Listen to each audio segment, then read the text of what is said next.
मुलांनो, आजची मराठी कथा आहे बिलोना आणि मोरनाची. सुरेश वांदेले यांनी लिहिलेली आहे. परी कथांमध्ये टिल्लू न बोलणारा चालणारा मासा बघितला होता. स्वप्नात तर मत्स्यपरी त्याची मैत्रीणच बनायची. मत्स्यपरी एकदा त्याला एक गमतीदार मासा दाखवला. त्या माशाला वाटायचं आपणच या समुद्राचे राजे. राजाच्या डोक्यावर तर मुकुट असतो, त्याशिवाय तुम्हाला कुणीच राजा म्हणणार नाही. तेव्हा स्वतःसाठी एखादा राजमुकुट शोधा, त्याची बायको त्याला म्हणाली. माशाला हे म्हणणं पटलं आणि तो राजमुकुटाच्या शोधात निघाला. पाण्यात खोलवर गेल्यावर त्याला शार्क मासा भेटला. त्याने शार्कला विचारलं, राजमुकुट कुठे बघितलास का? शार्क मनात हसला. याची गंमत करू म्हणून त्याने माशाला सांगितलं की समुद्राच्या तळाशी एक जहाज पडलंय, तेथे मला एकदा राजमुकुट दिसला होता, तू जाऊन बघ. मनातल्या मनात वेडा रे वेडा म्हणत शार्क निघून गेला. राजमुकुट मिळाला तर शार्क माशाला आपला पंतप्रधानच करू असं ठरवून तो मासा राजमुकुटाच्या शोधात पुढे गेला. समुद्राच्या तळाशी खरोखरच एक मोडकं जहाज होतं. माशाला खूप आनंद झाला. तो जहाजात शिरला, राजमुकुटाचा शोध घेऊ लागला. एके ठिकाणी त्याला राजमुकुट दिसला. त्याने इकडे तिकडे बघितलं, राजमुकुट हालत होता. माशानं जरा बारकाईनं बघितलं, राजमुकुट एका प्राण्याच्या डोक्यावर होता. तो प्राणी ऑक्टोपस होता. माझा राजमुकुट तो कसा काय घातलास? मासा रागावून म्हणाला. तुझा म्हणजे काय रे मोसोटल्या? ऑक्टोपस जोराने म्हणाला. माझा म्हणजे? मला ओळखलं नाहीस का? अरे मी या समुद्राचा राजा. राजाच्याच डोक्यावर राजमुकुट असतो, कुणाच्या डोक्यावर तो शोभून दिसत नाही बरं का? मासा म्हणाला. तुला कुणी बनवलं रे गधड्या या समुद्राचा राजा? ऑक्टोपस रागाने म्हणाला. त्यानं आपल्या 8 हातांपैकी 1 हातानं माशाची मान घट्ट पकडली. माशाचा जीव कासावीस होऊ लागला. कशीबशी ऑक्टोपसच्या तावडीतून सुटका करून त्यानं धूम ठोकली. कसाबसा तो पाण्याच्या वर आला आणि काय? टिल्लूनं श्वास रोखून विचारलं. त्यानं तिथून पळ काढला आणि थेट नवेगाव बांधच्या जलाशयातच तो आला. मत्स्यपरी म्हणाली आणि अदृश्य झाली. टिल्लू भानावर आला. कुणीतरी दरवाजावर टकटक केल्याचा भास त्याला झाला. टप्पूला उठवावं असं त्याला वाटलं, पण त्याची झोपमोड होईल असं वाटून हलक्या पायानं त्यानं दार उघडलं. बघतो तो काय, समोर एका पानावर मासा. हे स्वप्न की ते स्वप्न टिल्लूला कळेना. त्यानं स्वतः चिमटा घेतला. हॅलो, मी बिलोना. मासा म्हणाला. कोण बिलोना? टिल्लूनं घाबरून विचारलं. तोच रे, ऑक्टोपसच्या तावडीतून सुटका करून घेतलेला. मत्स्यपरीनं तुला सांगितले ना आत्ताच. पण तू इथे कसा आलास? टिल्लूनं विचारलं. कसा म्हणजे? चालत चालत, मासा म्हणाला. तुझा विश्वास बसत नाही ना? बघ, मी तुला प्रत्यक्ष चालूनच दाखवतो. बिलोनानं गवतावर उडी मारली. गवतावर दवबिंदू होते. त्या दवबिंदूवरून बिलोना झपाझप पुढे जाऊ लागला. म्हणजे हे दवबिंदू याच्यासाठी रस्त्याचं काम करतात तर, टिल्लू मनात म्हणाला. चालणाऱ्या बिलोनाची त्याला गंमत वाटली. ग्रेट, तो म्हणाला. आईज मे ग्रेट, बिलोना त्याच्याकडे परत येत म्हणाला. म्हणून तर मी समुद्राचा राजा.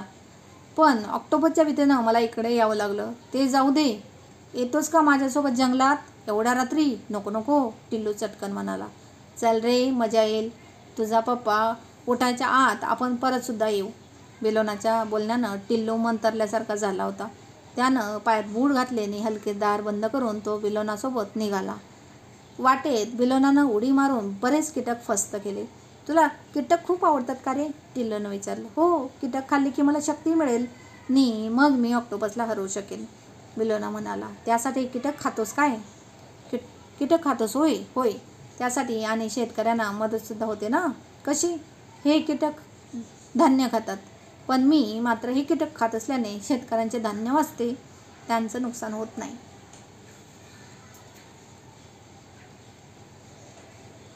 म्हणून मी शेतकऱ्यांचा मित्र. म्हणजे आमचा सुद्धा की रे, टिल्लू कौतुकानं म्हणाला.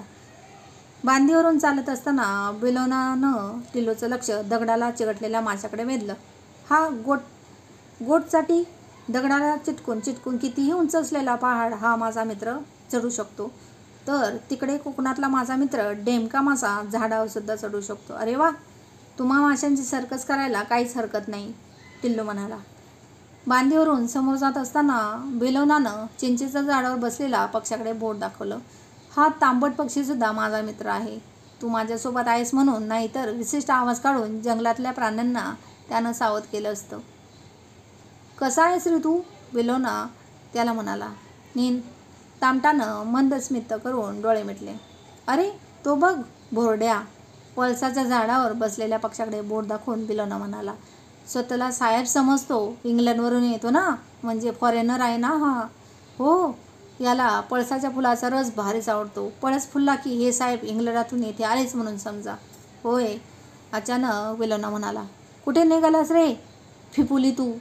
टिल्लू थबकला. बेलोना कुणाची बरं बोलतोय? म्हणून त्यानं बघितलं. कमळाच्या पानावर बसलेल्या पक्षाला बेलोनानं हाय केलं होतं. हा फिपुली, याला कमल पक्षी म्हणतात. मी पाण्यावरून चालणारा मासा, तर हा पाण्यावरून चालणारा पक्षी. हा सुद्धा पानावरचे कीटक खातो. आमचं दोघांचे चांगलं जमतं, बेलोनानं टिल्लूला सांगितलं.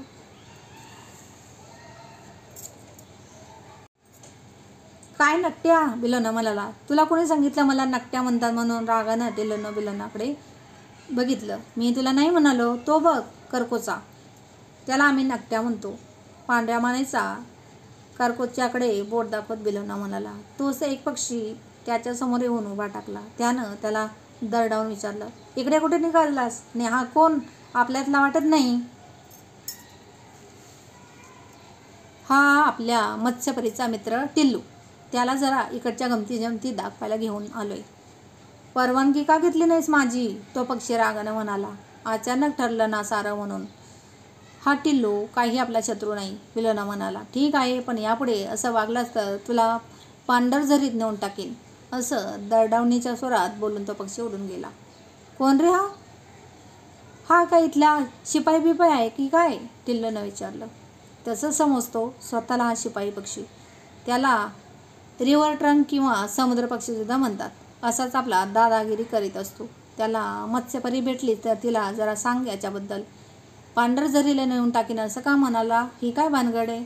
त्याची काय हिंमत आहे रे? या पानकवड्याला सायबेरियन डकला सांगून त्यालाच तिकडे हाकलून लावीन, बेलोना म्हणाला. पण पांढरझरीचं काय?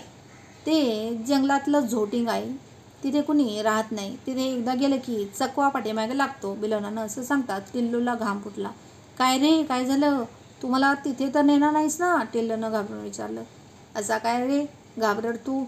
हा पॅटीस घाबरला असता तर तो सायबेरियातून इतका दूर नवे गाव बांधला आला असता का? पिसासारखी शेपटी असलेल्या पक्षाकडे टिल्लूचं लक्ष वेधून बेलोना म्हणाला. टिल्लूनं त्या पक्षाकडे बघितलं.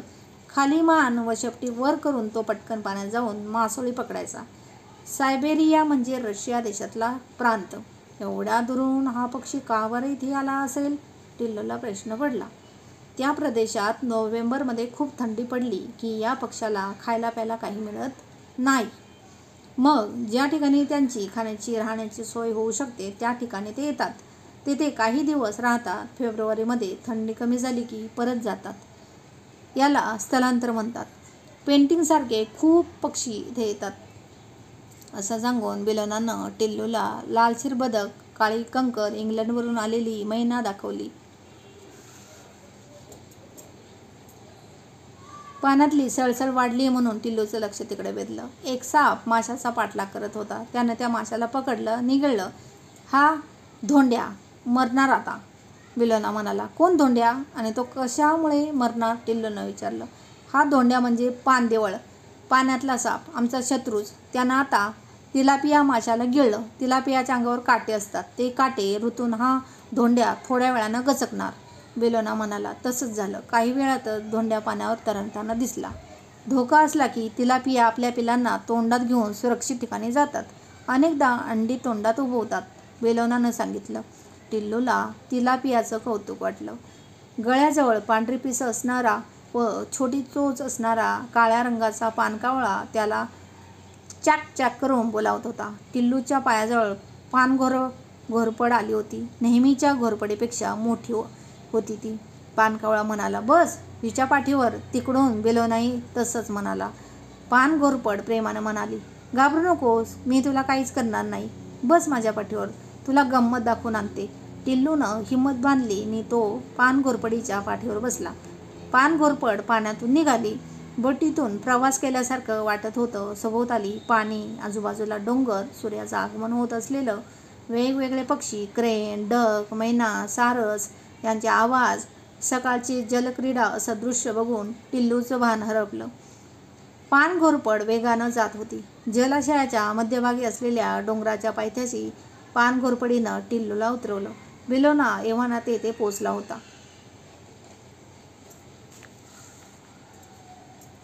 बिलोना दिसल्यावर त्याला जरा बरं वाटलं. त्याची भीती कमी झाली. आपण पाण्यातून इतक्या दूर घोरपडीच्या पाठीवर बसून आलो यावर त्याचा विश्वास बसेना. चाक चाक पानकावळ्यानं आवाज केला आणि तो भानावर आला. तोपर्यंत पान घोरपड पाण्यात अदृश्य झाली होती. आता तिथे टिल्लू आणि बिलोना दोघेच होते. चल आता वर जाऊया, बिलोना म्हणाला. टिल्लू त्याच्यासोबतच वर चढू लागला. या ठिकाणी जुन्या हवेलीसारखी इमारत खंडहर झाली होती. त्याचे अवशेष दिसत होते. त्या जुन्या पुराण्या हवेलीसारख्या घरात तो शिरला. पहिल्या खोलीत जाऊन टाकताच एक मोठा उंदीर त्याच्या पायाजवळून पळाला. टिल्लू दचकला.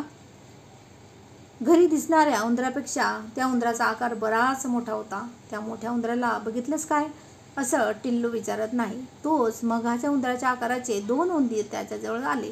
अशा मोठ्या बॅडीकूट उंदरांबद्दल त्यानं वाचलं होतं. काही क्षणातच 8-10 उंदराची टोळी तिथे आली. त्या टोळीला बघून बिलोना पटकन कसल्या तरी वनस्पतीच्या आड लपला. त्या 8-10 उंदरांनी टिल्लूच्या भोवती घेर धरला. ते गोल गोल फिरू लागले. ते उंदीर ते बघून टिल्लूला गरगरायला लागलं. मनात तो सिद्धिविनायकाचा जप करत होता. फेरी मारता मारता ती टोळी थांबली. त्यांच्यातल्या एका उंदरानं त्याला दरडावलं. आला तसाच मुकाट्यानं चालता हो, हे आमचं राज्य आहे. आमच्या राज्यात कुणी दखल दिलेली आम्हाला आवडत नाही. अख्खं छोटं बेटच उंदरांनी ताब्यात घेतल्याचं टिल्लूच्या लक्षात आलं. दुसरा म्हणाला, नाहीतर कुरतडून टाकू तुला, आणि ती टोळी निघून गेली. आता मात्र टिल्लूची सहनशक्ती संपली.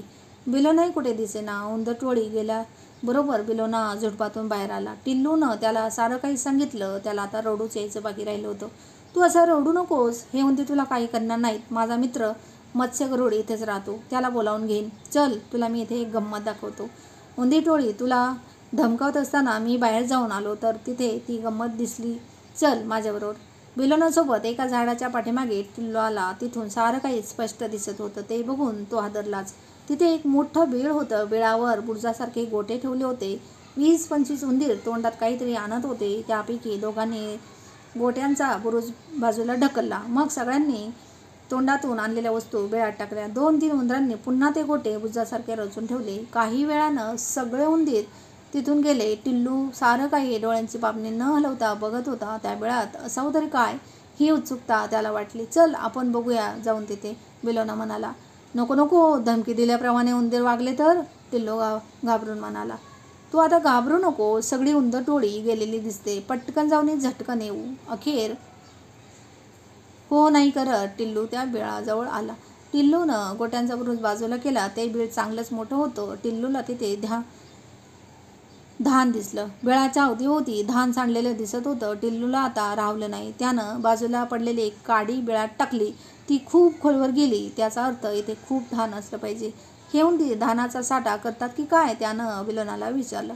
धानाचा साठा नाही करत, धान चोरून आणत असावेत ते. आता मात्र इथे राहणं धोक्याचं आहे. इथे नक्कीच काहीतरी गडबड आहे. चल निघूया, नाहीतर उंदर टोळी आपल्याला जिवंत ठेवणार नाही, बिलोना म्हणाला. त्या बिळाजवळून काढता पाय घेणार तोच उंदीर टोळी पुन्हा तिथे आली. बिलोना पुन्हा झुडपात लपला. उंदीर टोळी तोंडातून आणलेल्या वस्तू त्या बिळात पटापट टाकू लागली. घाबरलेल्या स्थितीतही टिल्लूचं लक्ष त्यांच्याकडे होतं. धानासोबतच दुसऱ्याही वस्तू होत्या. एका उंदरानं तोंडातली सोन्याची अंगठी बिळात टाकली. आणलेल्या वस्तू बिळात टाकून झाल्यावर 2-3 उंदरांनी बिळावर गोट्यांचा बुरुज तयार केला आणि सगळी टोळी टिल्लूच्या भोवती गोळा झाली. टोळीच्या म्होरक्यानं टिल्लूच्या अंगावर उडी घेतली. टिल्लू खाली पडला. तोच फळफळ असा आवाज झाला. तो आवाज बाजूला असलेल्या वडाच्या झाडावरून येत होता. टिल्लू खाली पडल्याबरोबर या झाडावर राहणारा मत्स्य गरुड तेथे वेगानं खाली झेपावला. त्याला बघताच सगळ्या उंदरांना पळताभही थोडी झाली. त्या पळापळीत मोरक्या उंदराची शेपटी मत्स्य गरुडानं पकडली. तो उंदीर सुटण्यासाठी प्रयत्न करू लागला, पण मत्स्य गरुड ज्या वेगानं आला त्याच वेगानं वर निघून गेला. वर जाता जाता त्यानं त्या उंदराला खाली सोडून दिलं. तो उंदीर त्या विस्तीर्ण जलाशयात कुठेतरी जाऊन पडला. टिल्लूनं सुटकेचा निश्वास टाकला. मनोमन मत्स्यगरुडाचे आभार मानले. उंदीर टोळी आणि मत्स्यगरुड निघून गेल्याबरोबर बिलोना झुडपातून बाहेर आला. बघ आला की नाही माझा मित्र मत्स्यगरुड तुझ्या मदतीला. मी असल्यावर काही काळजी करू नकोस. थँक्स. टिल्लूनं बिलोनाचे आभार मानले. चला आता निघूया. टिल्लू असं म्हणत नाही तोच मियाओ मियाओ असा आवाज त्याच्या कानावर आला. मियाओ मियाओ मनी माओ. 2 मोर त्याच्या दिशेने येत होते. मोराचा आवाज तो पहिल्यांदाच ऐकत होता. रंगीबेरंगी पिसांचे मोर बघून टिल्लू आनंदला. दोन्ही मोर त्याच्याजवळ आले आणि ते फेर धरून नाचू लागले. आज आम्ही मोर मस्त नाचणार आहोत. चल तिथे भान हरपून जाईल तुझं. एक मोर म्हणाला. मी जाऊ का रे तिथं? टिल्लूनं बिलोनाला विचारलं. मोर दिसताच बिलोना पुन्हा झुडपात गेला होता. चल बस माझ्या पाठीवर. पहिला मोर टिल्लूला म्हणाला. थोड्याशा आशंकेनेच टिल्लू मोराच्या पाठीवर बसला. मोर उडाले. टिल्लूनं खाली बघितलं. बिलोना त्याला टाटा करत होता. मोरांनी त्याला काही क्षणातच खाली उतरवलं. सगळीकडे तृणांचा पसारा होता. ते गवत 10 फूट तरी वाढलेलं होतं. तृणपुष्प हवेत डोलत होती. त्या गवताच्या मधोमध सारवल्यासारखी गोलाकार जागा होती. काही मोर आणि लांडोर त्या ठिकाणचे गोटे बारीक सारीक काड्या चोचींनी आणि पायांनी बाहेर फेकत होते. हळूहळू तिथे 200-300 मोर लांडोरी गोळा झाल्या. एवढ्या जत्रेत जसं वातावरण असतं तसा जल्लोष होता. इतरांपेक्षा लांब पिसार असलेले 8-10 मोर त्या रिंगणात आले. तुम्ही आता नाचणार इथे? टिल्लूनं विचारलं. होय, आज आमचा खास दिवस. या दिवशी आम्ही इथे म्हणजे मोरनाची या ठिकाणी येतो, नाच करतो, बागडतो, खेळतो, मौजमस्ती करतो. तो मोर म्हणाला. त्यानं टिल्लूला रिंगणात आणलं. सर्व मोरांनी त्याच्याभोवती रिंगण केलं. त्यांनी पिसारा फुलवला. तो पिसारा म्हणजे इंद्रधनुष्य रंगांची बहारच होती. टिल्लूला वाटलं आपण सम्राट असून मयूर सिंहासनावरच बसलो आहोत. मियाओ मियाओ मोर ओरडला. आकाशात ढग गोळा झाले होते. थोडं अंधारलं होतं. मेघगर्जना झाली. ढग बरसले. पावसाचे थेंब अंगावर पडले. वारा सुटला. मोर फेर धरून नाचू लागले. टिल्लूच्या पायांनी आपसुकच ताल धरला. जंगल में मोर नाचा किसने देखा, जंगल में मोर नाचा किसने देखा, मैंने देखा टिल्लू गात होता.